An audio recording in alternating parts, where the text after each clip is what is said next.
درانه کتونکو السلام علیکم. زه محمد سلمان همدرد د حق غږ پښتو چینل خبري لنډیز کې ستاسو کوربه اوس تاسو پام را اړوم د مهمو خبرونو لنډیز ته. ایران کې د یو خبریال د اعدام له امله دغه هیواد د نړیوالو له فشارونو سره مخ شوی دی. تازه د اروپایي ټولنې ګڼو هیوادونو د روح العظم د اعدام وحشانه عمل بللی. د فرانسې حکومت وایي چې د ایران دغه وحشانه کړنه غندي او هغه د ټولو نړیوالو قوانینو خلاف عمل بولي.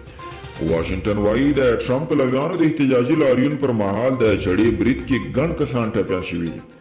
د ایران سره د اروپا د سوداګرۍ د فروع آنلاین ناسته د خبریال روح الله زم د اعدام له امله وځنډول شو.